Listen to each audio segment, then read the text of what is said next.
I stood by the gift table, hands still wrapped around the quilt I'd stitched for my daughter-in-law, as the laughter swelled without me. The pastel balloon arch danced in the breeze, framing a party I'd been invited to, but not welcomed in. "Please don't touch the gifts," she said, loud enough for everyone to hear. And just like that, the woman my son married made it clear I wasn't a mother-in-law. I was an outsider with fraying edges. All right, before we dive into this crazy story, do me a favor, subscribe, and tell us where you're watching from.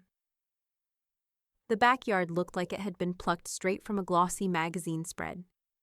White tents stretched across the manicured lawn of the Mattingly estate, their gauzy curtains swaying gently in the late spring breeze. Pink and ivory balloons floated above carefully curated tables, each topped with centerpieces of pale roses and peonies. Laughter mingled with the clink of champagne flutes, and a soft jazz trio played off to the side, near a rented photo booth framed in gold. Donna stepped onto the cobblestone path, with a slight hesitation in her walk. She held a carefully folded quilt in her arms, vivid pastels stitched into tiny storybook squares, each square sewn by hand over months. The name Baby Harper was embroidered in a delicate arc across the center. Her smile was real, if cautious. She wasn't sure why Lauren had invited her. Theirs had never been a close friendship, not since high school. But when the embossed invitation had arrived, Donna had assumed, hoped, that time had softened old rivalries. Lauren spotted her the moment she reached the gift table. "Oh, Donna," Lauren's voice cut through the hum of conversation like a blade. She was radiant in a custom maternity gown that hugged her baby bump like a designer glove. Her golden hair swept up in a loose bun that probably cost more than Donna's rent. "Hi, Lauren. I brought something," Donna began, holding the quilt gently in both hands like it might break. Lauren raised a manicured hand. "Please don't touch the gifts." The words landed hard, loud, measured, clear enough for everyone at the nearby tables to hear. Conversation stuttered and paused. A few guests turned. A woman in oversized sunglasses let out a quiet, awkward chuckle. Donna blinked, unsure if she'd heard correctly. I just thought I'd... Lauren's smile didn't reach her eyes. "It's fine. Just leave it over there. The staff will handle it." The over there wasn't the gift table. It was a side bench near the edge of the yard, half in shadow, already stacked with empty catering trays and forgotten party favors. Donna stepped back, her throat tightening, her arms folded reflexively around the quilt, holding it tighter, as if shielding it from something. Near the perimeter, under a flowering dogwood tree, Vera watched. She leaned against the bark, arms crossed, red nails tapping lightly against the side of her glass. Her expression was unreadable, but her eyes never left Lauren. "Are you okay?" someone whispered behind Donna, a woman she didn't recognize, possibly one of Lauren's new friends. Donna gave a small nod, lips pressed thin. "Fine." She placed the quilt carefully on the abandoned bench, brushing off a bit of leaf debris before walking away. Lauren, meanwhile, turned her back without another word. Cameras flashed as she posed next to a towering stack of pastel-wrapped gifts, designer diaper bags, monogrammed bassinets, premium bottle sets, a Tiffany box perched right on top. "Can someone bring me the good lighting?" Lauren called out, fluffing her hair as if she were on set. "And maybe shift that so the Louis Vuitton bag is more visible." Perfect. The crowd fell back into its polite rhythm. No one spoke of the moment, but it hung there, unspoken and sharp. Donna found a seat near the far end of a table, next to the only guest not pretending. "Vera." Her dark eyes flicked once toward Donna, then toward the bench. "That yours?" she asked quietly. Donna nodded, swallowing hard. "I thought maybe she'd, I don't know, appreciate something handmade." Vera took a slow sip of her drink, still watching Lauren. "She won't. But that doesn't mean you were wrong to bring it." Donna offered a wan smile, but it faltered under the weight of the afternoon. "Some people," Vera added, her voice smooth and unreadable, "need to be taught what real value looks like."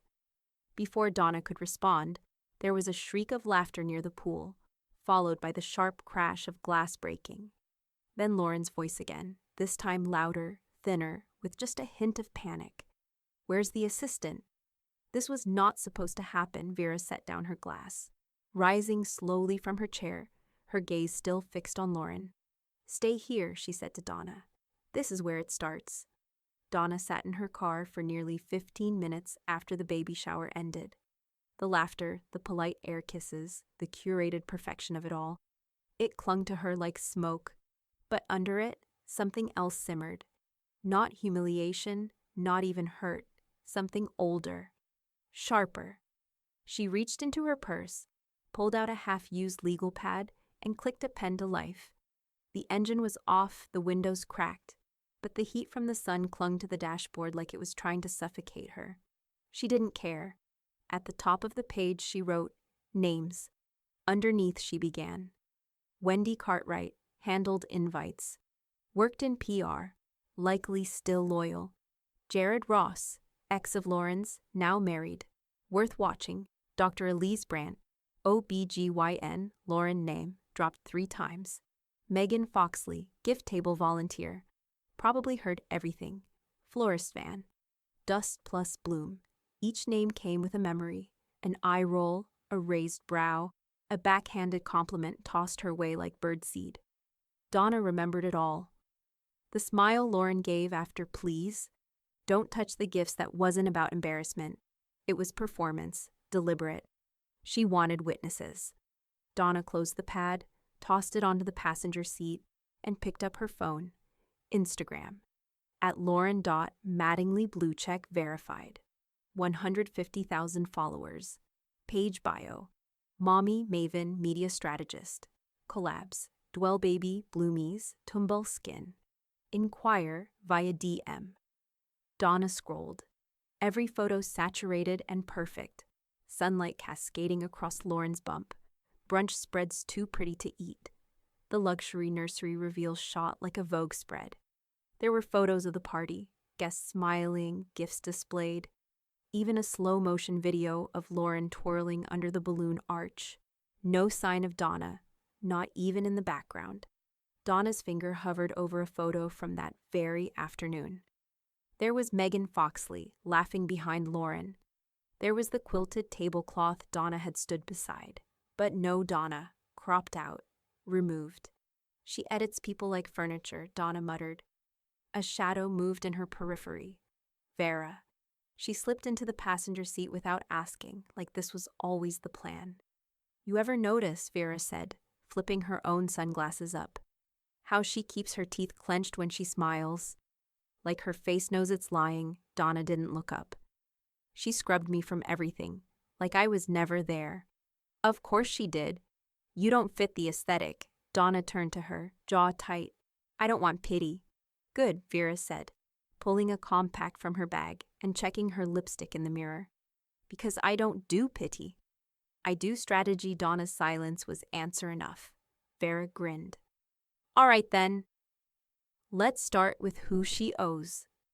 They parked 2 blocks away from Dust Plus Bloom, a boutique florist tucked between a yoga studio and a vegan ice cream bar. The storefront smelled like eucalyptus and citrus, with dried lavender bundles hanging over the register. The florist, a willowy woman in her 30s with green nail polish and a permanent squint, barely looked up when Vera spoke. "Hi, we're looking to confirm a delivery from this morning, Mattingly Estate. We need to cross-check something for an events piece we're writing." The florist raised an eyebrow. "Oh, that circus?" Donna pulled out a notepad, trying not to smile. "Lauren Mattingly, right?" the woman said, popping her gum. "Yeah, she still hasn't paid the invoice. $900, and we rushed it. Took me all night to bind those eucalyptus crowns." "Do you usually get stuck chasing payment?" Donna asked, voice soft. "Not from real professionals," the florist snapped. "She's influencer adjacent. Wants everything for exposure. Says her followers will drive traffic. Traffic doesn't pay my rent." She turned back to her work without waiting for more questions. Outside, Donna leaned against a street lamp, watching Vera scroll through her own phone. That's one, Donna said. There'll be more. Vera nodded. You want to burn her clean? You go through her money first. Influence dies fast when bills pile up. Donna opened her notebook again. New page. Unpaid invoices. Collabs. Sponsorships. Weak spots. She paused. Wrote one more line. She thought I wouldn't fight back. Vera's phone buzzed. She glanced at the screen, then at Donna. Her smile curved, slow and dangerous. You're gonna want to see this, she said, turning the screen around. It was Lauren's latest Instagram story. Posted moments ago, it showed the quilt. Crumpled on the bench, captioned, "Some people still think handmade means valuable." Bless their hearts, followed by a laughing emoji. Donna didn't flinch. She just circled one word in her notebook. War. Donna didn't sleep that night. Not because she was angry, though she was, but because she was focused. Her mind had shifted into a different gear, one she hadn't used in years, the one she'd honed planning events on her own time, with no team, no budget, and no one to steal the spotlight. The one Lauren used to mock. By morning, Donna had coffee, her laptop, and 3 manila folders spread across the kitchen table, tabs open, screenshots saved, and the email draft blinking like a loaded weapon. Lauren's latest post had gone up at 6:02 a.m., a behind-the-scenes reel of the baby shower, cut to soft indie pop, with captions like, "Designed with love," and "Brought my vision to life using my own signature event flow." Donna watched it twice, first in disbelief, then in slow motion. The layout, the timed flow, even the color-coded RSVP spreadsheet that appeared for half a second, blurry but unmistakably hers. Lauren had used her planning templates. Donna opened the folder on her desktop titled Event Docs, Original. She pulled up the floral breakdown and compared it to a clip from the reel. Same formatting, same margins, same watermark in the bottom corner, DS Events. It hadn't been cropped out, just faded to white. Donna didn't hesitate. She copied the vendor handles tagged in the post and fired off 2 emails. Subject: Your collaboration with Lauren Mattingly. Hi, I wanted to flag that some of the event planning material featured in Lauren Mattingly's sponsored reel contains intellectual property created by me, Donna Sharp, used without my permission. If someone used your work in a paid promo without credit or clearance, I imagine you'd want to know too. Happy to provide documentation if needed. Best, Donna S. By noon, one of the brands, Bloomies, had quietly untagged themselves from Lauren's reel. By 2, they deleted the shared repost. At 3:17 p.m., Lauren uploaded a new story, a muted selfie, chin tilted high, captioned, "Some people just don't know when to let go." Peach background, passive-aggressive font. Vera texted a screenshot with 0 context, followed by "Snake in pearls." Donna smirked, but it didn't last, because now she had something better than pettiness. She had Melissa. Melissa was one of those sweet-natured people Lauren always underestimated. Soft-spoken, camera-shy, always in the background of things, doing twice the work for none of the credit. Donna called her after dinner, voice steady. "Did you decorate the venue before the shower started?" A pause. Then, "Yeah. We had the tent done by 8. Everything was pre-lit, tables pre-dressed. Lauren just walked through at 9 for her setup shots. Why?" She's claiming it was all her own event design. For a sponsorship reel, Melissa sighed. "Figures. She asked me to wear black so I wouldn't distract from the footage," Donna typed as they spoke. Every word mattered. This wasn't just a grudge. It was documentation. "She's going to gaslight it all," Melissa added. "Pretend it was collaborative, or say I was assisting. But I have the invoices, the timestamps. Would you send them to me?" "I already am." A chime hit Donna's inbox. PDF attachments, receipts, proof. She exhaled, the kind of breath that doesn't just empty lungs, it clears fog. Vera called later, no greeting, just, "That brand pull? That was surgical." She used my work and tried to monetize it. She always did. You were the shadow she danced in until the lights found her. I'm not in the mood for metaphors. Then here's plain English, Vera said. She's got the manners of a snake in pearls. And snakes shed skin when they're cornered. Donna's screen lit again. A DM, anonymous account. No profile picture, no followers. Just one message. If you're looking for the receipts, I've got more. She stole from me, too. Donna stared at the words. Her fingers hovered, then typed. Who are you? The typing bubble appeared immediately, then stopped, then started again. Donna waited. Nothing came through, just the bubble, blinking, threatening, alive. Donna stared at the blinking bubble until it vanished. No follow-up message, no name, no proof. Just a phantom in the dark with a promise. But it was enough. She powered down her phone, slid it across the table, and opened a private browser window. Gmail first, for a new email address, then Instagram. She picked a handle that felt like a whisper through gritted teeth. At Legacy Mom's unfiltered profile photo. A plain beige circle. Bio. Truth over trends. Receipts over reels. No location. No links. No name. Just a space to pull threads loose. One post at a time. She waited a beat. Then posted. Slide 1. Screenshot of Lauren's signature event flow, with Donna's watermark still faintly visible at the bottom. Slide 2. Side by side of Lauren's nursery reveal, and a Pinterest board from 2021, down to the same wall decals. Slide 3. An invoice marked unpaid from Dust Plus Bloom, with names redacted except Lauren M. in the memo. Line. Caption. When you build your brand on borrowed brilliance, eventually the shine peels off. Packed to influencer truth. Arc event theft. At Sayre receipts matter. She hit post and backed away like she'd just dropped a match in a dry forest. It took 20 minutes. At first, a few anonymous likes. Then slow comments trickling in. Is this Lauren Jensen? Wait, I thought she designed that nursery herself. That invoice, though. By midnight, the post had 300 saves and was circulating through private mom group DMs. Donna could feel the air shifting. Influence was delicate. It thrived on illusion, and she was shredding it stitch by stitch. She called Melissa. I need a favor, Donna said. And I'll owe you big. Melissa yawned softly. What now? She reused my baby shower design from 2014, down to the font on the place cards. I've got photos. Are you serious? She didn't even flip the layout, just updated the guest list. Melissa was quiet for a beat. Then, send them to me. Melissa's reel dropped the next morning. Split screen. Donna's 2014 shower on the left. Lauren's 2025 version on the right. Same balloon arch, same rose gold color palette, same floral initials over the dessert table. The caption was gentle but surgical. Was honored to help design this event.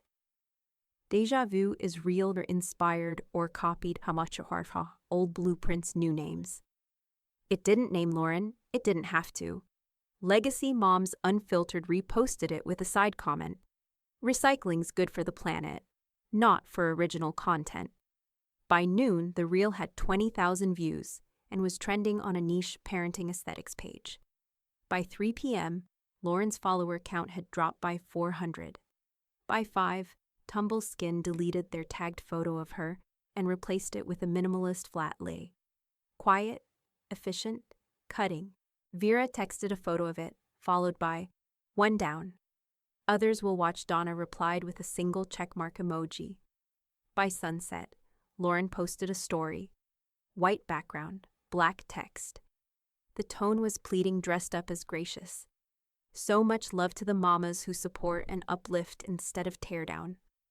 I built this brand with authenticity and intention, and if you followed my journey, you know that. Donna laughed under her breath. When you're losing the room, talk like a politician. She went back to her burner account and queued another post.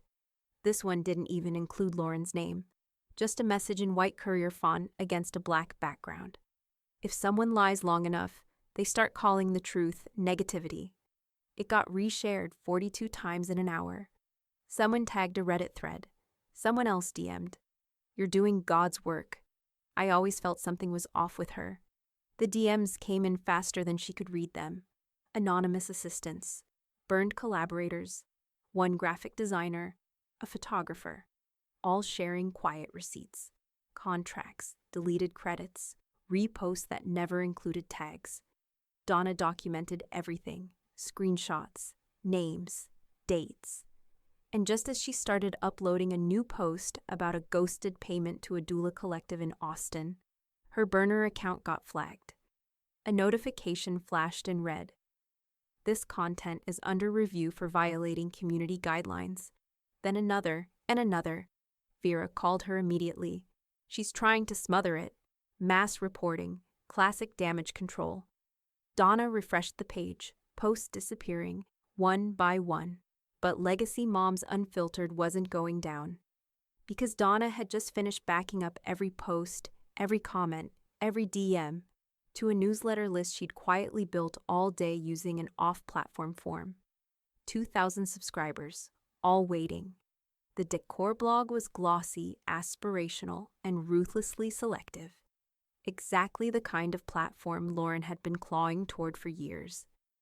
And now, there it was. Her nursery tour, reposted with the caption, "A minimalist mama's dream."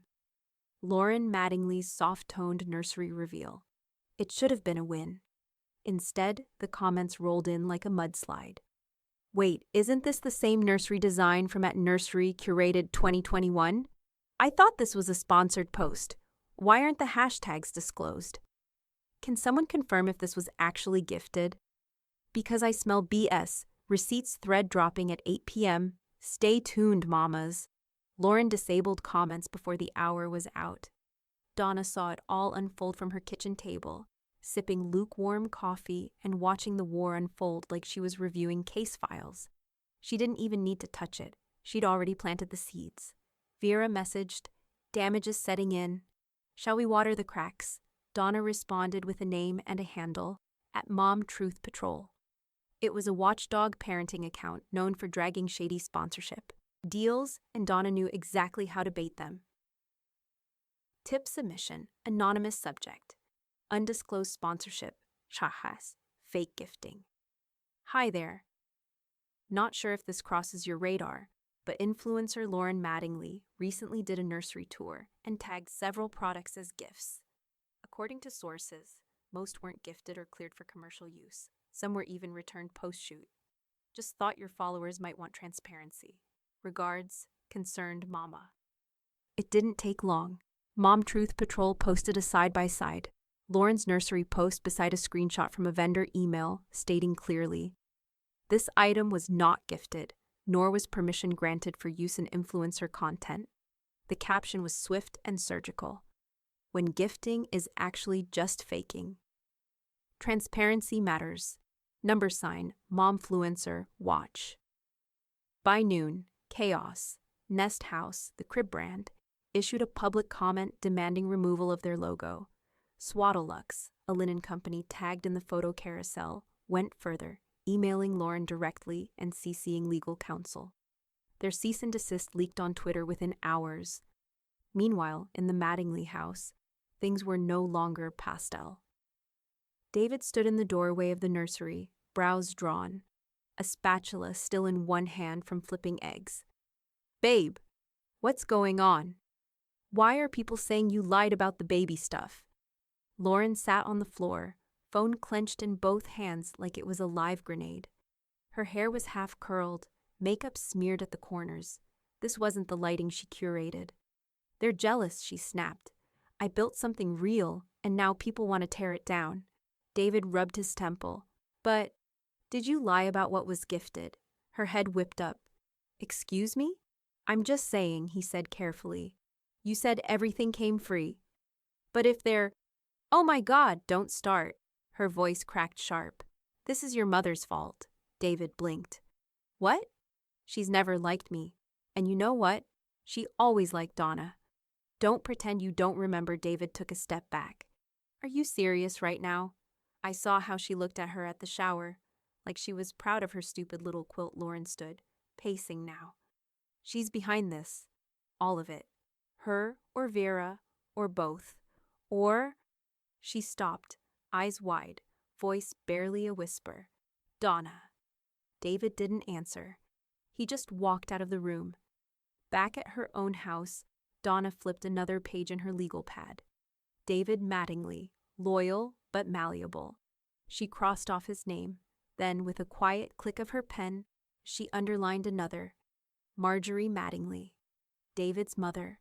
The one who once told Donna, in a whispered voice, outside a Christmas Eve church service, "You're what keeps her grounded."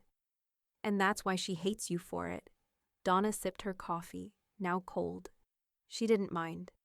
Vera walked in through the back door without knocking, holding a printed screenshot from the Decor blog. She slapped it down on the table like a court summons. The Swaddle Company's post hit 250,000 views. Good, Donna said, folding the paper in half. Let's see how Lauren handles losing her sponsors, one line item at a time. She reached for her tablet and opened the next file.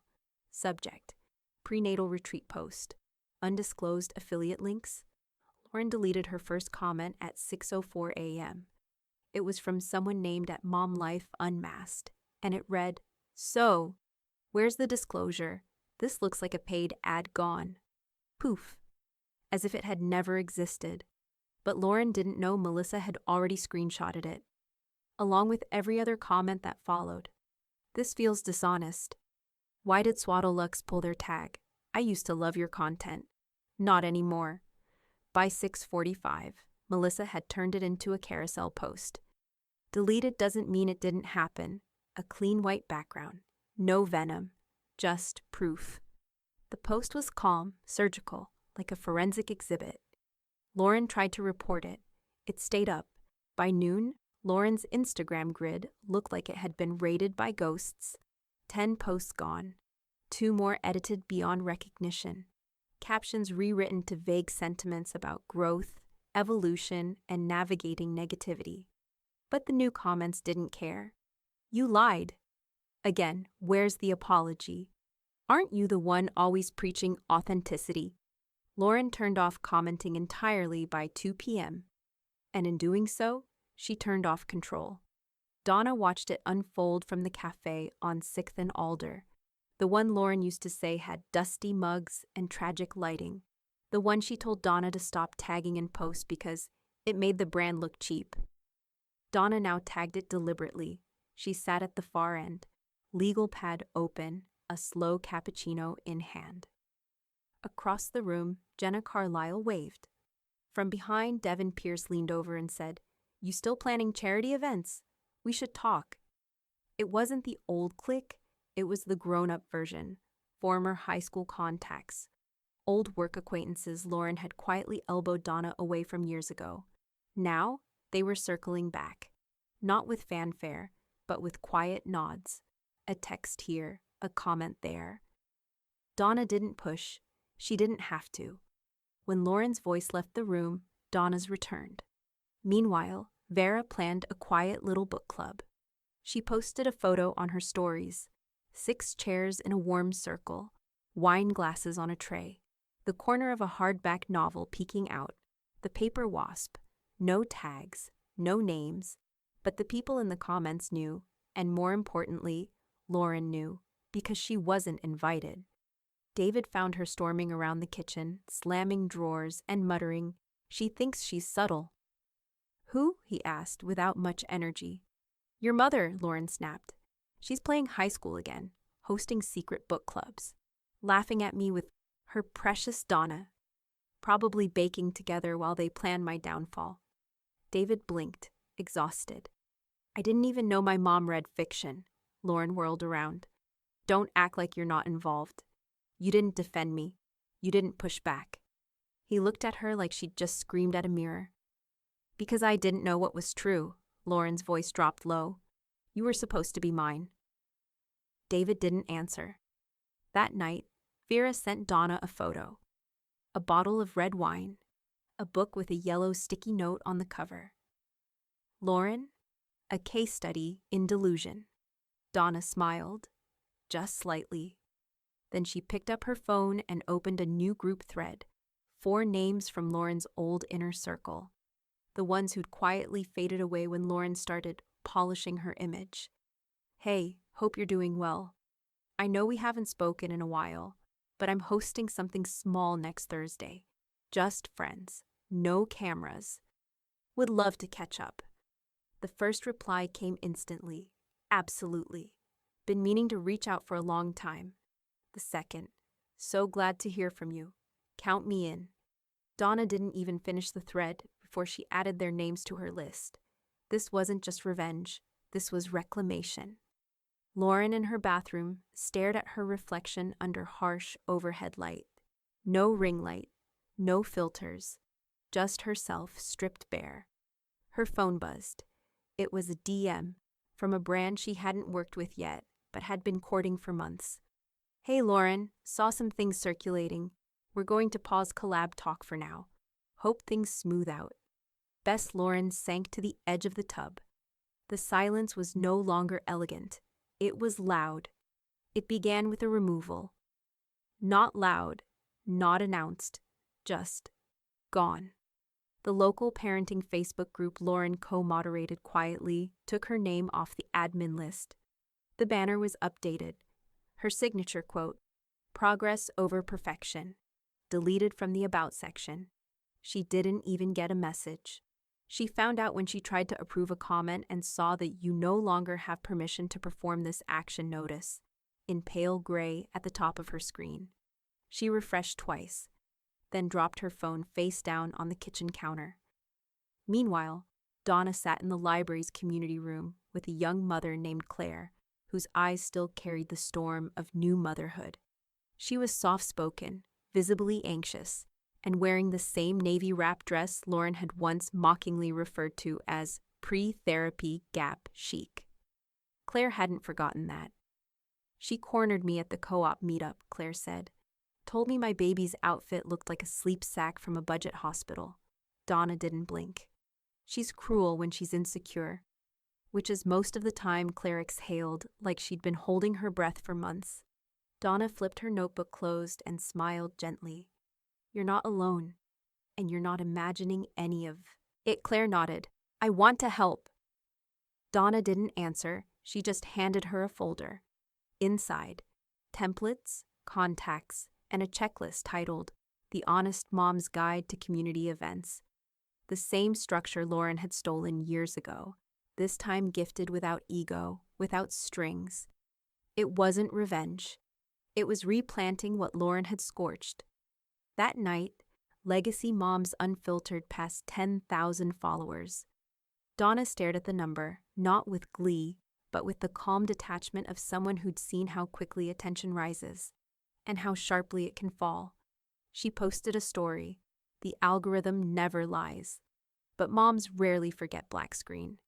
White serif text. Nothing more. She didn't tag anyone. She didn't have to. Melissa did.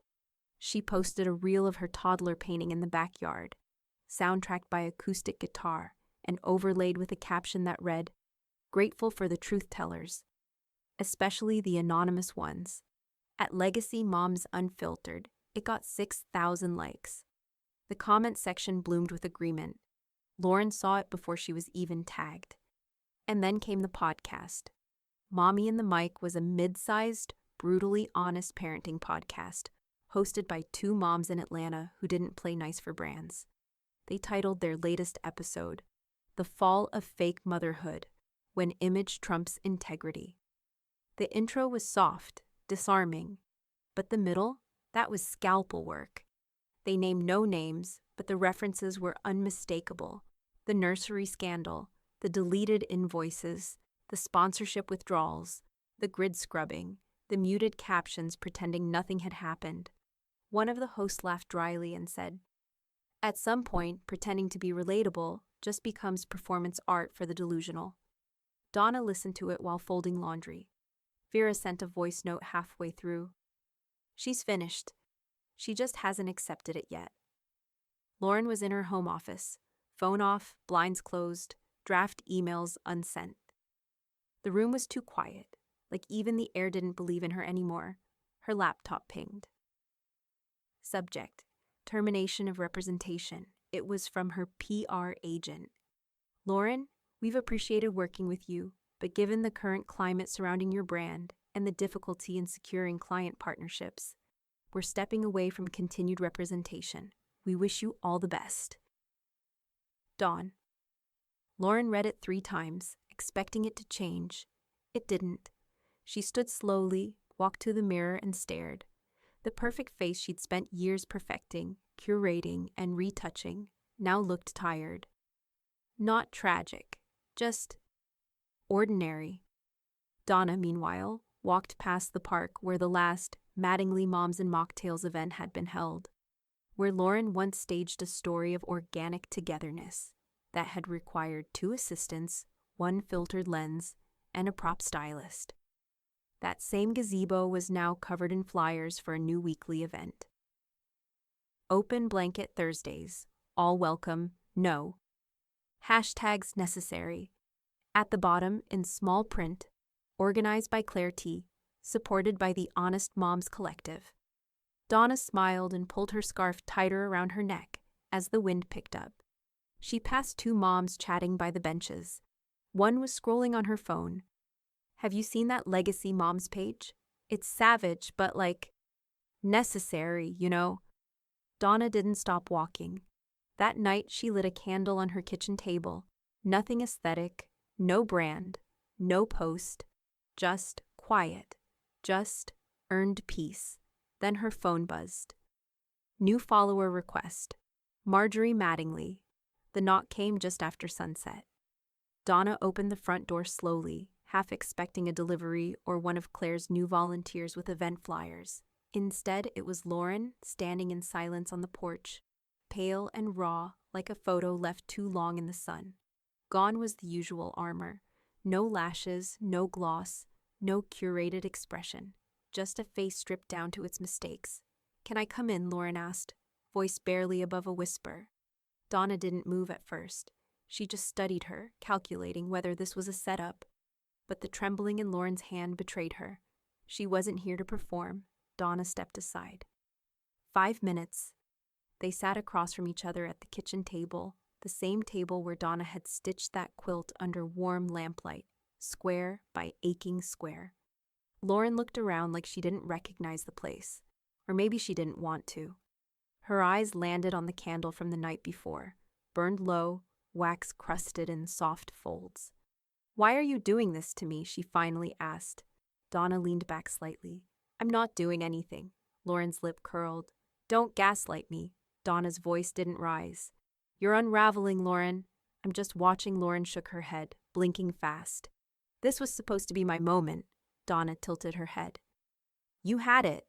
You ruined it." For a long beat, Lauren said nothing. Her hands twisted in her lap, fingers picking at a chipped thumbnail. Donna stayed quiet. Let the silence bloom. Then Lauren leaned forward, sudden and sharp. "If you keep going." Donna didn't flinch. She pulled out a folded sheet of paper from her notebook and slid it across the table. Neat. Precise. Lauren looked down. It was a list. Event Decor Company. $1,200. Bloomies Floral. $900. Megan Foxley, freelance support. $150 unpaid hours. Venue cleanup crew. $250 PR agency early termination fee. $2,100 pending. Swaddlelux legal claim. TBD. At the bottom, in Donna's handwriting, total $4,600 plus reputation. Lauren's hands trembled as she scanned it. "You kept track." "No," Donna said. "You kept receipts. You just didn't think anyone else would." Lauren looked up, jaw clenched. "You think this makes you better?" "No, I think this makes me done." She stood, walked to the sink, and poured the rest of her tea down the drain.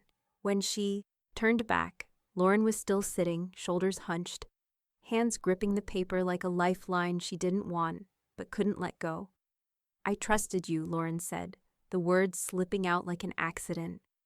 Donna's face softened, but not with pity. You didn't. You trusted I wouldn't fight back. Silence stretched between them like thread pulled too tight. Finally, Lauren stood. She looked older than she had a week ago. Not from makeup or lighting, but from impact. Like she'd finally been caught in the gravity of her own choices. She held the paper loosely. So what? You want me to disappear?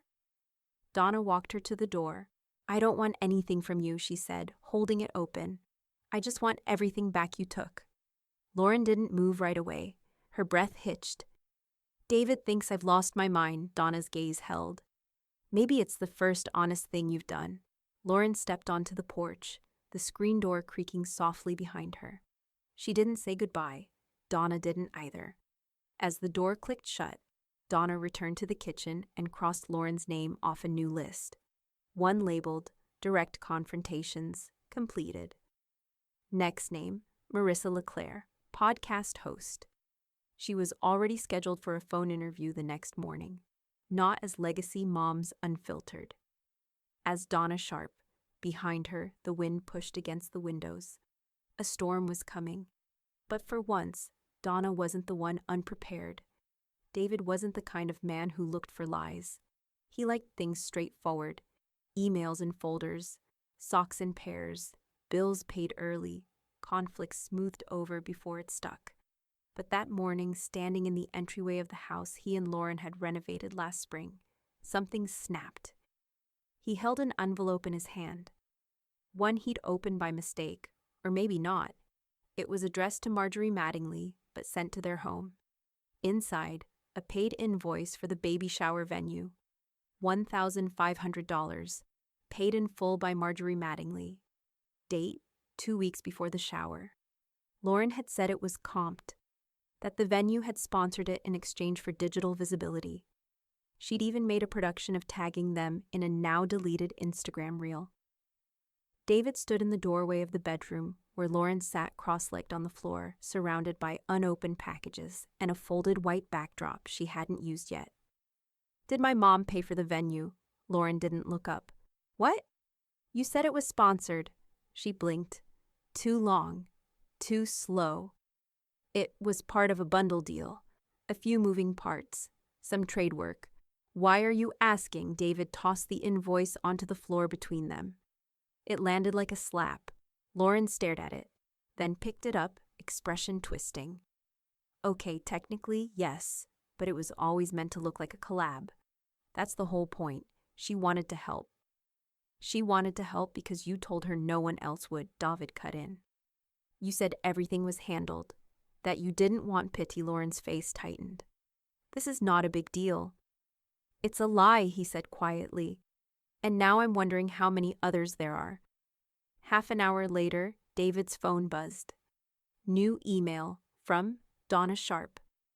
Subject: in case you want clarity, not stories. No greeting, no threats. Just 6 PDFs, each one labeled with the name of a vendor from the shower. Each with side-by-side notes, quoted rate, claimed computer actual payment status. At the bottom of the last file, you deserve to know what's real. David sat in the garage, elbows on his knees, phone, trembling in his hand. Everything that had felt vaguely off for weeks, months, clicked into place like a puzzle someone had been quietly solving behind his back. He wasn't angry yet. He was still processing, but the match had been struck. Vira hosted the lunch 2 days later. It wasn't flashy. Just 8 women, 3 carafes of wine, and a tray of lemon bars that still carried the warmth of her oven. She told the story like it was folklore. No dramatics, no digressions. Just facts. How Donna's quilt was snubbed. How Lauren copied her shower design from an old layout. How receipts had been gathered, not to smear, but to correct the record. Halfway through, Jenna Carlisle whispered, "Wait, that's where the Legacy Moms content came from?" Vera only smiled. By the end of dessert, every woman in the room had texted a version of the same sentence to someone outside it. Just had lunch with Vera. You're not going to believe what she told us. Melissa posted that night. A photo of her toddler's hand holding Marjorie's on a garden bench, filtered in soft dusk. The caption, "Mothers-in-law get a bad rap, but some are just right. No tags, no drama. But it caught. In the comments, someone asked, "Is that the Marjorie?" Another replied, "If you know, you know." Lauren saw it all unfold. From the edge, not blocked, just ignored. Which was worse? Back at her desk, Donna refreshed her inbox. Marissa LeClaire had confirmed the podcast interview. Let's talk motherhood myths. And real ones, too. Donna didn't feel triumphant. She felt steady. Which was more dangerous? She stood, stretched, and looked out the window. Across the street, David was putting out the trash. He looked up just briefly, and they locked eyes. He didn't wave, but he didn't look away either.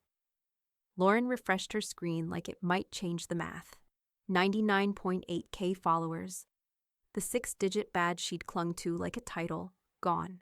No confetti, no alert. Just the cold, flat truth of numbers turning against her. She tapped into her notifications. Fewer likes. DMs thinning out. Collab requests, dead silent. The sponsored posts she'd scheduled for the month, still sitting in drafts. She scrolled further. Her registry listing, once proudly linked in her bio, now led to a page not found message. She clicked again. Nothing. Her heart thudded. She opened her email. There it was, plain as daylight. Subject: Partnership Termination, Registry Hub. Lauren, due to recent developments and growing concern among our vendor partners, we are removing your public profile from our platform effective immediately. We wish you the best moving forward. The Registry Hub team, her hand hovered over her phone. Call someone? Who? Melissa had stopped responding. Megan was sharing Legacy Moms posts. And Claire had turned into a full-on community organizer with a growing following of her own. She was alone, and worse, everyone knew why. Across town, Donna sat outside a sunny corner cafe, sipping an iced chai and laughing lightly with Melissa. The table between them held open planners, a few printouts, and 2 pastries split down the middle, like an unspoken metaphor for how Donna handled everything now: clean, measured, shared. Melissa snapped a photo of the scene. Not posed, just real. She posted it to her stories with a caption that simply read, 2 generations of class. Orange heart emoji, no names. But everyone recognized the silhouettes. It spread fast. Lauren saw it within minutes. A Legacy Moms follower had tagged it in a reply. Meanwhile, this is what real looks like. Lauren stared at the image. She didn't see a coffee date. She saw a spotlight she wasn't in. She saw the shape of what she could have had she not decided she needed to be above it all. Later that evening, Vera strolled through Donna's backyard, sipping a glass of wine while Claire stacked folding chairs from a small, just-wrapped meet and greet. Donna watched them both from the porch steps, arms crossed lightly, the air cool against her arms. "You know," Vera said, settling next to her, "she played games." Donna didn't look over. She always did. "But you," Vera continued, tapping her glass against Donna's with a soft clink. "You played the long one." Donna allowed herself a small smile. It wasn't a game. No, that's why it worked behind them. Claire's laughter rang out. A full, unburdened sound that felt like something taking root. At home, Lauren sat curled up on the floor of her office, surrounded by empty boxes she'd told herself she would use to reset her brand. She couldn't even post a goodbye. No one would believe it. Her fingers hovered over her phone. She considered going live, telling her side, crying maybe, but she'd already tried soft victimhood, righteous anger, false modesty. None of it stuck. She was no longer the story. She was the warning. Back at the cafe, Donna picked up her phone and checked the new Legacy Moms unfiltered message requests. They were still coming in. One caught her eye, from unknown sender subject. "She did the same thing to me in 2022. If you ever want to compare notes." Donna took a screenshot, archived the message, and added the sender to her contact list under a new folder, Collateral Stories, verified. She didn't need to destroy Lauren any further. At this point, Lauren was doing that just fine on her own. As the sun dipped below the skyline, Donna looked out toward the street and spotted David again, walking their newborn in a stroller alone. He paused, rocked the baby gently, and checked his phone. Then he looked up and locked eyes with Donna for the second time in as many days. This time, he nodded. It started with a reunion flyer. Donna wasn't even planning to attend. It had been over a decade since high school, and she had no interest in reliving any part of it, especially not in a rented ballroom filled with old insecurities and Spanx and cheap cologne. But the flyer arrived in the mail anyway, all glossy cardstock and artificial cheer. Eastlake High School, class of 2011, reunion celebrating our leaders, our legacy, our valedictorian. And the name listed, Samantha Keene, not Lauren Jensen, not Lauren anything. Donna stared at it for a long time.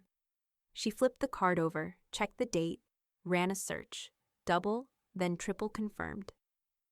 Lauren had built her brand on origin myths, former valedictorian, class president, small-town overachiever who climbed her way out through grit and good taste. It was in every podcast interview, every blog bio, every sponsorship pitch. Donna pulled out her notebook, started a new page, timeline, academic claims. She texted one person, just one. Hey Sam, long time, quick question. Wasn't Lauren Jensen on student council with you? The reply came back in less than 10 minutes. LMAO. No, she ran, lost, then said she withdrew for ethical reasons. And I was valedictorian. Why? Donna didn't answer. She didn't need to. By Friday, the Community Snapshots column of the Eastlake Daily Digest posted a short, seemingly harmless note. Correction from our archives. The class of 2011 valedictorian was Samantha Keene, not Lauren Jensen, now Mattingly, as misattributed in various online sources. No accusations, no drama, just precision. And then quietly, Lauren's personal website changed. The About Me page went from, I graduated top of my class in a tight-knit town where I served as student body president and valedictorian, to raised in a small town where I learned the value of community and ambition early on. No mention of rank, no leadership claims, just a clean sweep. But the internet never forgets. Melissa posted a selfie later that night, standing outside an elementary school during a drop-off, smiling mid-laugh, toddler on her hip. The caption was subtle. Nothing wrong with humble beginnings, unless you lie about them. No tags, no hashtags. It was shared nearly 4,000 times in 24 hours. Inside her house, Lauren saw it all unravel, again. But this time, it felt different. It felt like someone had reached into the foundation of her entire story and yanked the first brick out. She pulled up her own website, clicked edit, typed, deleted, typed again. Her phone buzzed. Again. Another brand paused. Another agent sent a circling back later message that really meant never. She threw the phone across the couch, but it didn't satisfy, because now she wasn't being canceled. She was being revealed. Donna, meanwhile, sat with Vera and Claire at a wine bar that Lauren had once described as a bit too rustic for reels. They passed a shared charcuterie board and an iPad. On it, Donna pulled up a screenshot of the original About Me section, side by side with the updated one. You think this is the last secret? Claire asked. Donna didn't answer, but Vera did. Women like her don't build on truth. They build on edit buttons. Donna tapped her screen. A draft email sat open, ready to go. It wasn't to a gossip site. Not this time. It was to a literary agent. Subject line, a memoir on motherhood, identity, and what happens when curated life collapses. By Donna Sharp. She hadn't sent it yet, but she would. Back in the Mattingly household, David stood in the nursery, rocking the baby while Lauren hovered at the door. She had mascara on, but only halfway. She hadn't posted all day. Why is everyone turning on me? She whispered. David didn't look up. I think they're just done pretending. She flinched. Are you? He didn't answer. Just kissed the baby's head and walked past her. She didn't follow. 45 minutes after giving birth, Lauren went leave. Her hair was curled, her lashes thick, her cheeks brushed in soft coral. The hospital light was too harsh, so she'd pulled out her ring light from her go bag, along with a silk robe that read, Mama, but make it luxe. The baby, tiny, red-faced, barely an hour old, was swaddled off camera, held by a nurse just outside the frame. Lauren adjusted the camera, smiled. Hi, angels, she cooed. She's here. Baby Harper has landed. She blew a kiss. The comments rolled in fast. At first, you look amazing, Mama. How did you already glam up? But then, where's the baby, though? Wait, did you even hold her yet? This feels off, Lauren kept smiling, answered with vague sweetness. She's just off getting checked. Mama needed a second to breathe. But everyone watching could tell, this wasn't breathing, this was branding. Donna arrived 3 hours later. She didn't post. She didn't text anyone to say she was going. She just walked in with a small crocheted bunny she'd made the night before and a sealed thermos of ginger tea. No press, no perfume, just presence. David met her outside the hospital room, eyes tired but clear.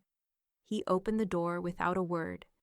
Inside, Lauren was seated upright, phone in hand again, voice soft but performative as she recorded a voiceover for her next reel.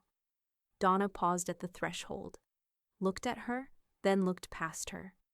The baby, Harper, was resting in the bassinet by the window, tiny fists balled at her sides, lips slightly parted in sleep. David followed her eyes. Do you want to hold her? Donna nodded once. He lifted Harper gently and placed her in Donna's arms with a care that was both deliberate and reverent. Donna didn't speak. She simply sat in the side chair, cradling the child like she'd been waiting her whole life for the moment. Not to claim it, not to post it, just to hold it. 20 minutes passed. Outside the glass wall, Lauren's voice floated from the hallway, pitching softly into her phone. And what I didn't expect from labor was just how empowering it felt. Like primal and sacred, but also totally modern. David stood near the foot of the bed. He hadn't looked away once. Donna held Harper like the world had finally slowed down. There was no noise, no captions, no commentary, just breath, just warmth. David sat on the edge of the hospital bed. His eyes shimmered. She calms with you, he said, voice thick. Even before you speak. Donna smiled, tired but sure. Babies know what's real. She kissed Harper's forehead once, slowly, and handed her back. David didn't reach for his phone. He didn't even blink. He just took the baby in his arms, looked down, and whispered, It's okay now. She's here. Lauren walked back in a few minutes later, still holding her phone. She froze when she saw Donna standing there, coat on, bag in hand, ready to leave. Their eyes met. Donna didn't speak. She didn't need to. She walked past her, slow and steady. As she reached the door, Lauren spoke. Not loud, not soft. Just enough for only Donna to hear. You're trying to take everything from me. Donna turned back for just a moment, her expression unreadable. You handed it over. She walked out. In the hallway, Donna passed the nursery window. Newborns behind the glass. Rows of new beginnings. She paused, rested her hand lightly on the ledge. She didn't need a photo. She had the moment. And she'd learned something. Real legacy wasn't built in grid posts or captions. It was built in the silence between clicks, in the warmth of a held child, in what you leave that doesn't need your name stamped on it. Inside the room, Lauren sat down again, phone on her lap, untouched. She stared at the screen. It was still open to her own story from an hour ago. She pressed play, saw herself, posed, perfect, plastic. And for the first time, it made her wince. It began with beige, Lauren's feed, once a carousel of pastel perfection and overlit flat lays. Shifted overnight. Out went the brand tags and baby pink polish. In came barefaced selfies, messy bun videos, and captions that bled forced sincerity. Today wasn't easy. No filter, no glam. Just me, surviving motherhood one tear at a time. Authentic mama. Hati, no more masks. But the comments were quiet. Not hostile, just hollow. The followers who once praised her glow-up and curated coziness weren't interested in the pivot. And the ones who had cheered for truth, they had new loyalties now. Melissa's Real Motherhood series dropped that same week, shot on an old iPhone with bad angles, shaky hands, and 0 edits. Spilled juice, screaming toddlers, crayon walls, but more importantly, joy that didn't look borrowed. Her second post featured Claire. The third, Vera holding Harper while teaching a backyard yoga class. By the fifth, Donna appeared, only briefly, in a clip where she passed a sippy cup to a crying child. No words, no music, just a quiet moment of care. The post caption read, "Motherhood isn't perfect, but it's real." And real is enough Lauren wasn't tagged in any of them. She scrolled, watched, and tapped open her own drafts. The ring light glared back. The local parenting expo announced its panelists 2 days later. 6 names, familiar faces. Lauren's wasn't one of them. She refreshed the site 3 times, checked her inbox. Nothing. No invite, no explanation. No seat at the table she'd once dominated. Meanwhile, Donna received an email with the subject line, "Keynote Invitation, Women's Voices Collective, What Grace Really Looks Like." The message began, "We've watched your journey quietly, and we believe your voice is exactly what women need right now, clear, grounded, and honest." She didn't respond right away. She just stared at it for a while, then clicked open a different tab. The Legacy Moms Unfiltered Burner. It was still active, still getting messages, still climbing, but it had done its job. Donna exhaled and clicked Delete Account. No announcement, no farewell post, just a quiet reset. She didn't need the voice anymore because now she had her own name back. That night, Lauren sat on the floor of the nursery with Harper bundled against her chest. The baby was quiet but awake, blinking at the shadows on the ceiling. David stood in the doorway, arms crossed, watching. "She wouldn't take the bottle," Lauren said without looking up. "So I stayed." "That's good, right?" He didn't answer. Lauren's voice broke. "You think I'm a fraud too." David shook his head slowly. "I think you stopped listening to people who loved you. I think you started performing love instead of living it." Lauren's eyes filled. "Your mom ruined me."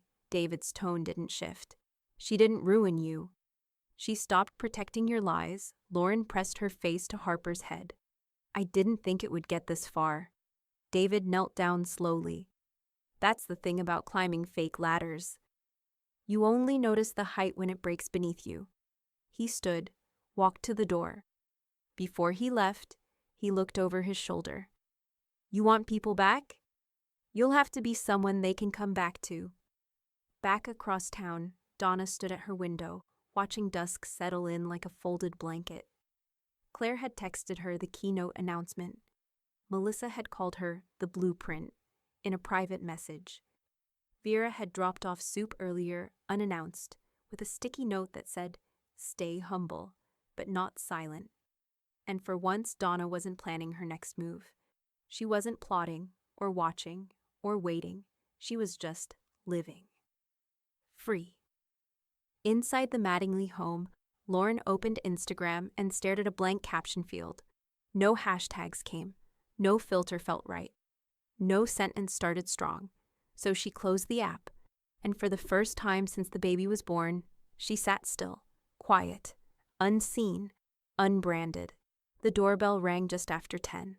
Lauren wasn't expecting anyone. Harper had finally gone down after an hour of inconsolable fussing, and she was still in her robe, one sock on, hair knotted from a night of interrupted sleep. She peered through the peephole. Donna. No cameras, no entourage. Just a woman holding a small brown package wrapped in twine. Not branded, not ribboned, no card with a logo, just human.